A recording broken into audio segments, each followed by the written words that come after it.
কোথা থেকে বা কিভাবে আসলে কথাগুলো শুরু করব বুঝতেছি না, বাট কথাগুলো বলা আসলে খুবই দরকার আমার মনে হয়েছে। আসসালামু আলাইকুম, কেমন আছেন সবাই? মাত্রই রান্না টানা শেষ করে এসে বসলাম, বাইরে প্রচণ্ড বৃষ্টি হচ্ছে। আর মানে আয়াত আহিল তো বাসায়, কিন্তু আহিল একটু বাইরে গেছে। আহিল না থাকলে বাসাটা একদম খালি খালি লাগে, কারণ আমার পণ্ডিত বাসায় থাকলে আমার বেশ সময় পার হয়ে যায়, বাসার ছোট বাচ্চা যেটা হয় আর কি। তাহলে চলেন, আমি অবশ্য রান্না টান্না করে এসে বসছি, চলেন তাহলে দেরি না করে আজকে ভিডিও ব্লগটা এখান থেকে শুরু করি। সকাল শুরু হচ্ছে কাজ দিয়ে। আয়াতকে কাজ দিয়েছি হচ্ছে ডিশওয়াশারটা ক্লিয়ার করে, সিঙ্কে যা আছে এগুলা ডিশওয়াশারে দিতে। আহিলকে বলছি dining and sitting tidy up করতে। কি হ্যাঁ, এটা এগুলো রাখো। সারা দেশে শুধু এমনভাবে জিনিসপত্র ছিটায় রাখছে, কি বলবো, পুরো বস্তি বস্তি। আর এখানে আমি হচ্ছে রান্না করব। এই মাংসটা এক বড় আপা ওনার কুরবানি মাংস দিছে, এই কুরবানি মাংসটা রান্না করবো আজকে।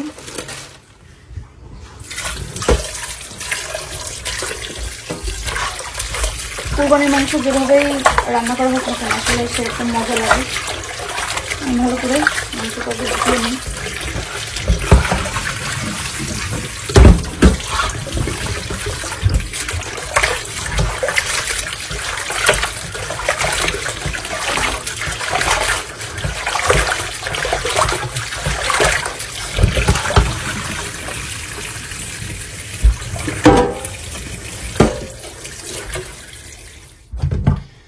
ছোট মাছ রান্না করবো। ছোট মাছটা প্রথমে বেশ ভালো করে কয়েকবার ধুয়ে নিয়েছি, এখন আবার লবণ দিয়ে ভালো করে এরকম করছি। লবণ এরকম ভাবে ধুয়ে পরে আবার লবণ পানি দিয়ে ভিজিয়ে রাখবো।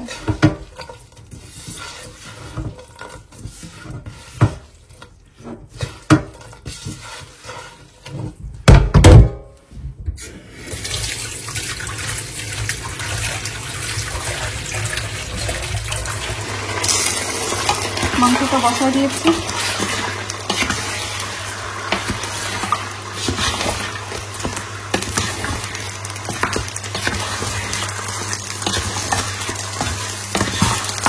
আর এপাশে ডিম সেদ্ধ দিলাম, ডিম ভুনা করবো।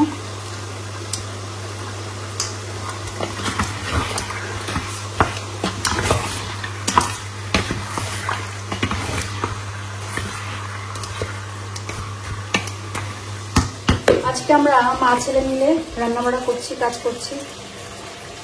সামার হলিডে আসলে এটা একটা ছেলেরা বাসায় থাকে, ওদের সাথে সময় কাটানো যায়, না হলে তো ওরা সারাক্ষণ স্কুলেই থাকে, আমি ওইভাবে পাই না। এই যে আসছে না, এখন কামচোরটা পাঠাইছিলাম সিটিং রুম তৈরি করতে, বাট এখানে গল্প শুরু করে দিচ্ছে। আমার ছোট ভেজাল হচ্ছে কাম চুরি করে, কাজ চুরি করে আর কি। বড়টা ঠিকঠাক না। গুড বয়, গুড বয়, আমার আয়াত গুড বয়, সাহিলও গুড বয়, কথা শুনি। এটা পারে বলতে। আর এখানে আমি রান্না করছি মিট কষা দিচ্ছি, ডিম সেদ্ধ হয়ে গেছে। রসুন, পেঁয়াজ আর লবণ দিয়ে প্রথমে একটু এখানে হচ্ছে কচলা নিতে হবে যেন পেঁয়াজটা সফট হয়ে যায়।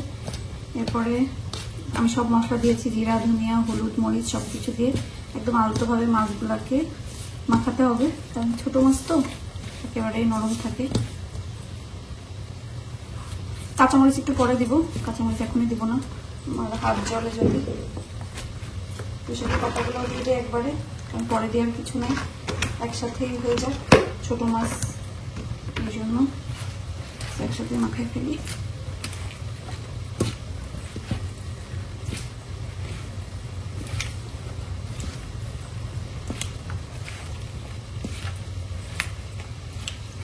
আমার পুঁইশাকের পাতাগুলো আর তুললাম না, কারণ বেশি হয়ে যাবে তখন। আর বেশি যে কোনো জিনিস বেশি মাত্রা অতিরিক্ত হলে মজা লাগে না।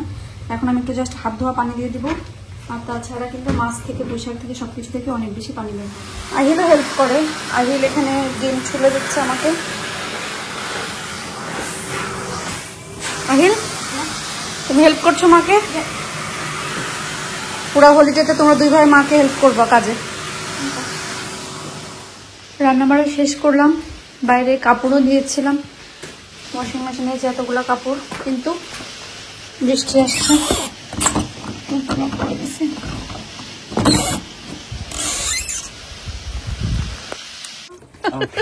Next to me. Chacha, you gonna be hang out with me when we go to holiday? এই আরহাম হলিডেতে কই যাবা? I don't know with Jenny.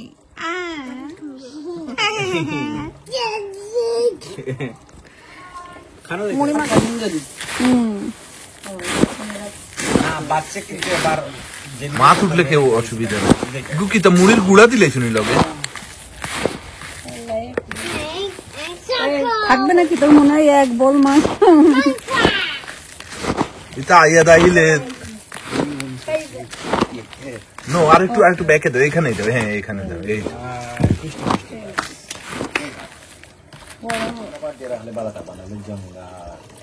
খাবার তো কিনা হইলেও বেটাতে দিয়ে রাখো। বারবার এগুলো সরাইতেও হয় না বৃষ্টির জন্য।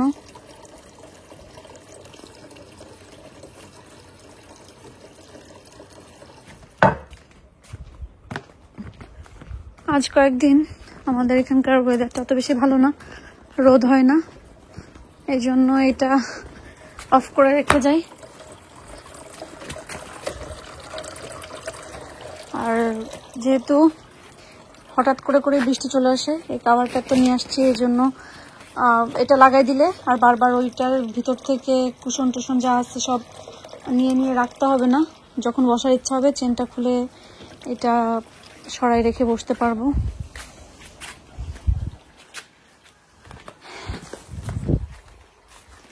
এটার প্রথমে কি কালার ছিল বলেন, এখন আস্তে আস্তে কি কালার হয়ে আসছে। এটাও একটা আলাদা রকম সৌন্দর্য।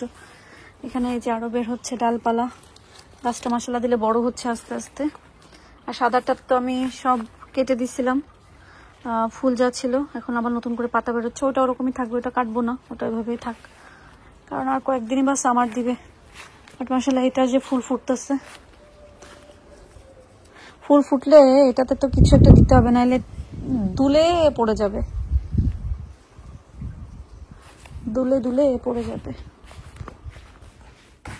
এগুলা আমি হচ্ছে লিকুইড টিকুইড সবকিছু দিয়ে ভিজায় রাখছিলাম, কারণ একটু গ্রিসি হয়ে গেছিল।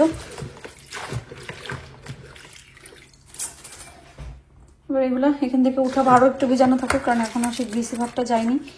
আরো দেরিতে এগুলো গরম পানি দিয়ে ধুয়ে সারা রাত এভাবে রাখবো, সো পানি সব ঝরে পড়ে যাবে। এরপর কালকে ইনশাল্লাহ ওখানে রাখবো না।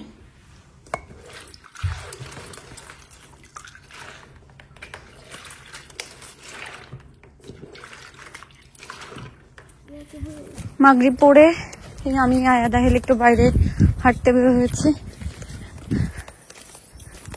আহিল তুমি এভাবে তাকাও কেন?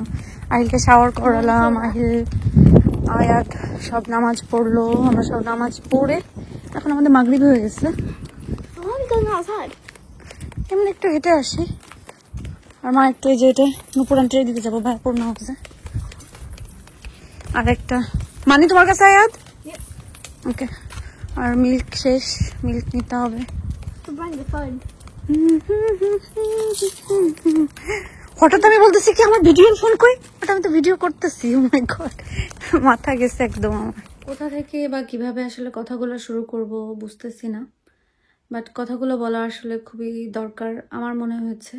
যেহেতু সবাই বলেন যে আমাদের মানে কথা বলার স্বাধীনতা আমরা ফিরে পেয়েছি, সো আমি মানুষ হিসাবে, সাধারণ মানুষ হিসাবে তো 2-4টা কথা বলতেই পারি না। তা প্রথম কথা হচ্ছে যে আপনাদের সবার কাছে যারা আর কি বলেন যে 2টা দিন পরে ভিডিও দিলে কি হতো, দেশে এই অবস্থা, আপনাদের কাছে আমার একটাই প্রশ্ন যে পৃথিবীতে যেখানে যা কিছু ঘটুক, ধরেন বাংলাদেশ তো আমাদের, বাংলাদেশ আমার, আমি বাংলাদেশে বড় হয়েছি, বাংলাদেশে জন্ম হয়েছে, আমি বাঙালি, আমি বাংলাদেশের মেয়ে, সেই সব কিছু মিলে তারপরেও পৃথিবীতে যেখানে যা কিছু ঘটুক না কেন, আপনাদের কেন সবার প্রথমেই আপনারা ব্লগারদের উপরে এরকম মানে আক্রমণাত্মক কমেন্টগুলো বা কথাগুলা লেখেন? মানে ব্লগারদেরকেই কেন আপনারা টার্গেট করেন? যারা ব্লগ করে এটা কি খুব ইজি মনে হয়? ইজি জব মনে হয়? আমি প্রতিদিন ভিডিও দিই, নিশ্চয়ই এটা আমার একটা কাজ, আমি কাজ করছি। বাংলাদেশে এত বড় একটা দুঃখের ঘটনা ঘটে গেছে, এটা খুবই মর্মান্তিক এবং খুবই দুঃখজনক একটা ঘটনা। এটা আপনি যেমন বুঝছেন আমিও বুঝতে পারছি, কারণ আপনিও মানুষ, আমিও মানুষ। আমি তো আর রোবট না, বা আমি হচ্ছে একেবারেই আমার ভিতরে কোনো ফিলিংস নাই, কোনো কিছু নাই, এমন তো না। বিষয়টা কি এরকম না। বাংলাদেশে যেহেতু এরকম একটা ঘটনা ঘটছে, তারপরেও কি যারা চাকরিজীবী আছেন বিভিন্ন কর্মস্থলে যায়, তারা কি কাজ বন্ধ করে দিচ্ছে? বা আপনার বাসায় যে কাজের মহিলাটা কাজ করতে আসে, হেল্পিং হ্যান্ড আসে, ওনাকে কি ওই দিন মানা করছেন যে আপনি আজকে আসবেন না কারণ দেশে একটা এরকম ঘটনা ঘটছে? করেননি, কারণ এটা আপনার প্রয়োজন, এটা আপনার একটা কাজ, আপনার একটা জায়গা। যারা যেখানে যেভাবে কাজ করছে অফিস আদালতে, তাদেরকে যেতে হবে, কাজ করতে হবে, জীবন চালাতে হবে। তার মানে এই না যে তাদের মনে দুঃখ নেই, কষ্ট নেই, খারাপ লাগছে না, তারা এটা নিয়ে খুব বেশি মর্মাহত না। বিষয়টা তো এরকম না। আমরা সবাই সব কাজ করি, সবাই সব কিছু করি, কিন্তু মনের ভিতরে একটা দুঃখ, কষ্ট মাঝে মাঝে যখন মনে পড়ে, মাঝে মাঝে যখন দেখতেছি, তখন কিন্তু আমরা মানুষ, আমাদেরও কষ্ট হচ্ছে, কষ্ট পাচ্ছি। এখন আসি, এটা তো গেল হচ্ছে যে কাজের ক্ষেত্রে আর কি। তো কারোর কাজ কিন্তু কোনো কিছু থেমে নেই। আপনার যারা বলছেন আপনাদের মনে কষ্ট হচ্ছে, কান্না পাচ্ছে, তারপরেও কিন্তু আপনার কান্না করতে করতেই আপনার সন্তানের মুখে ভাত তুলে দিচ্ছেন, কারণ সেটা তার প্রয়োজন।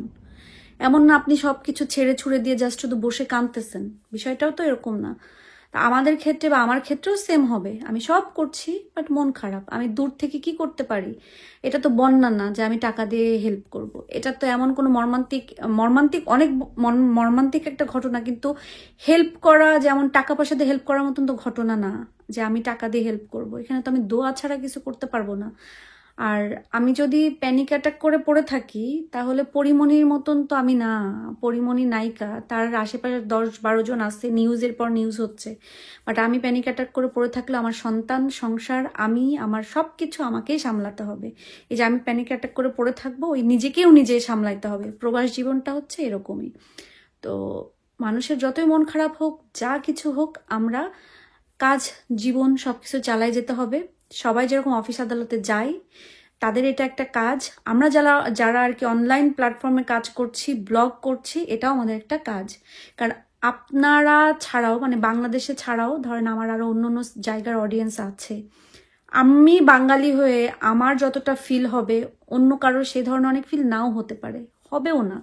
তো আমার সবারটা চিন্তা করতে হবে, সবার কথা চিন্তা করতে হবে, নিজের কথাও সবার আগে নিজের কথা চিন্তা করতে হবে যে আমি কিসে ভালো থাকবো, আমাকে নিজেকেও ভালো রাখতে হবে।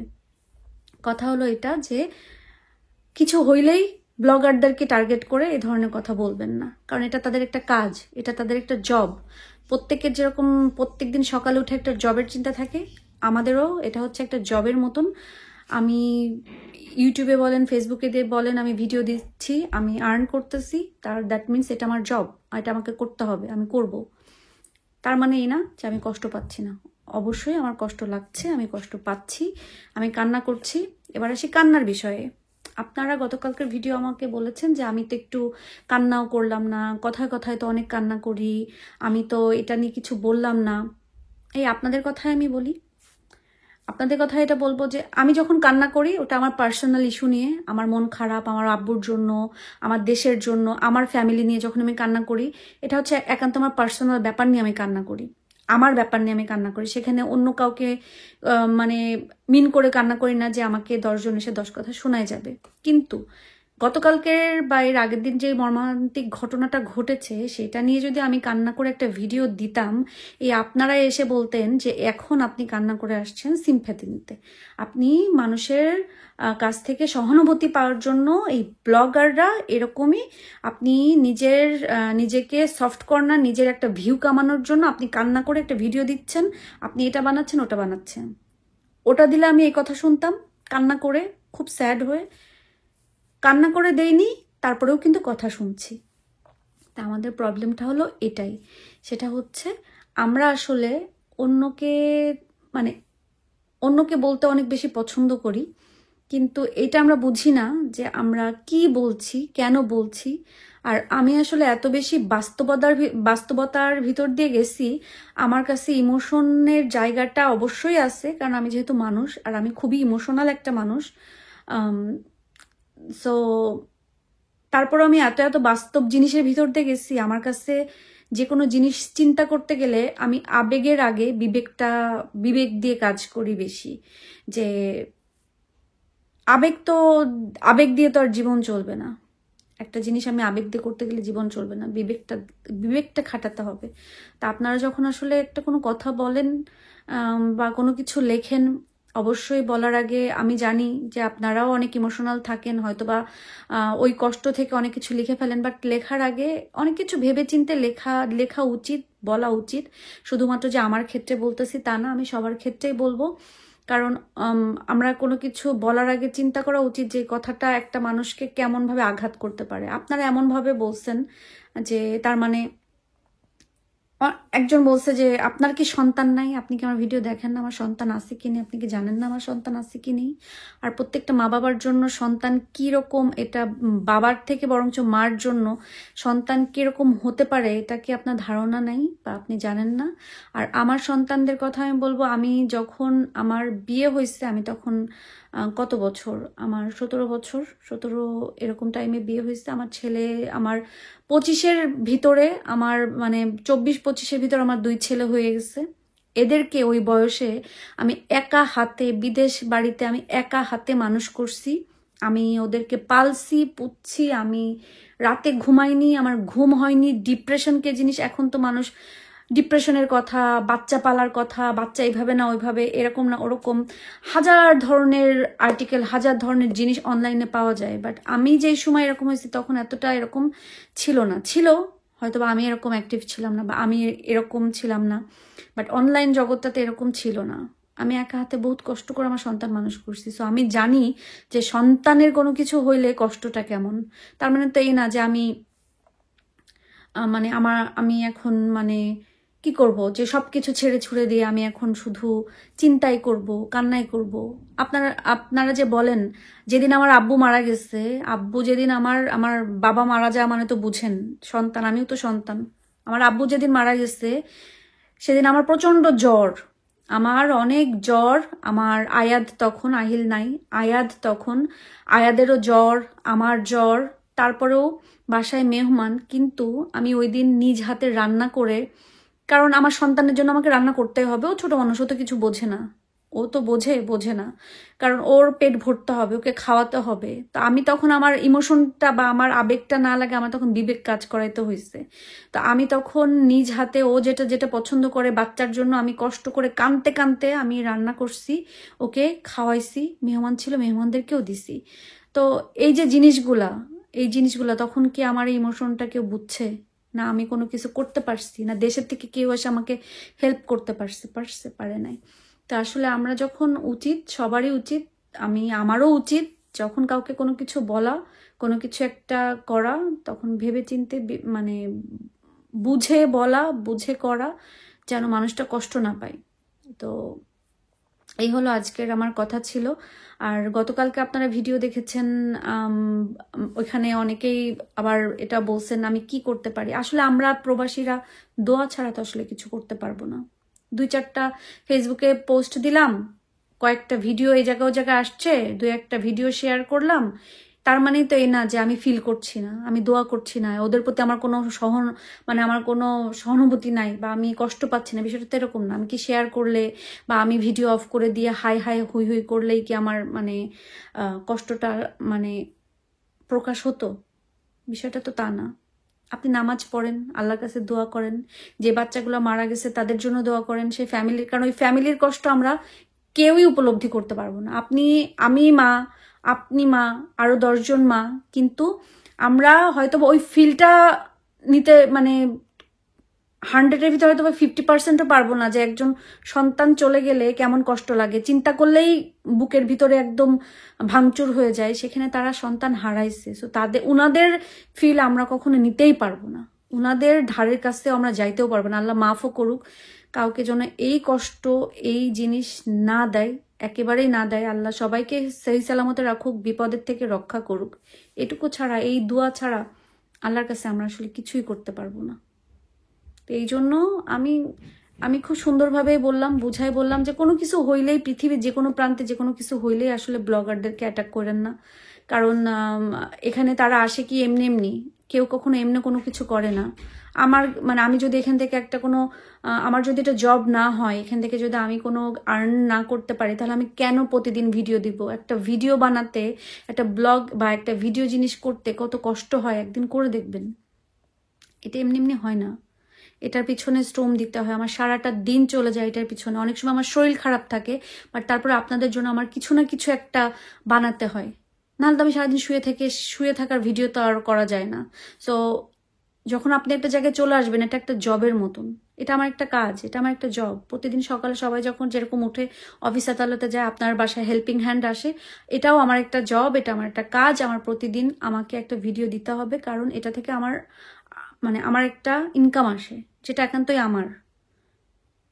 আমার আমার ইনকাম আসে। আমি ভালো লাগে, আমি একটা কাজ করছি ঘরে বসে, আমার বাচ্চা কাচ্চা পালতেছি, আমি হাউস ওয়াইফ, তার পাশাপাশি আমি ঘরে বসে কিছু একটা ইনকাম করতেছি, 500 হোক 1000 হোক, আমি ইনকাম করতেছি।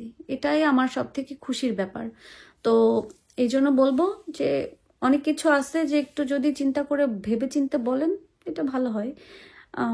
এরপরেও অনেক কথা বললাম, যদি কোনো কথাই কারো কষ্ট লেগে থাকে, আমি চাই না আপনারা এটা নিয়ে আর কোনো তর্কাতর্কি কোনো কিছু করেন।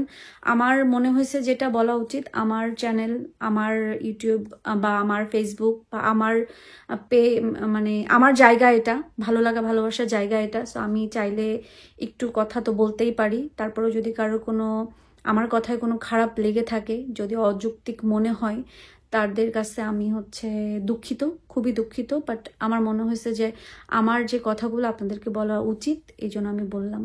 তো তারপরেও আজকের মতন থাকবেন, কারণ আজকে আসলে বললাম না, আজ 2 দিন 3 দিন কোনো কাজে এভাবে মন বসছে না। তারপরেও সংসার করা লাগে, বাচ্চা কাচ্চা পালা লাগে, আমার চালাইতে হবে, আমি চালাচ্ছি।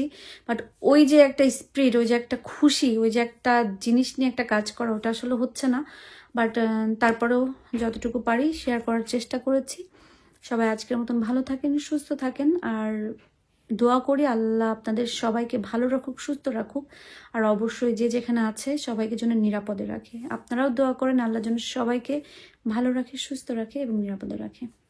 আল্লাহ হাফেজ।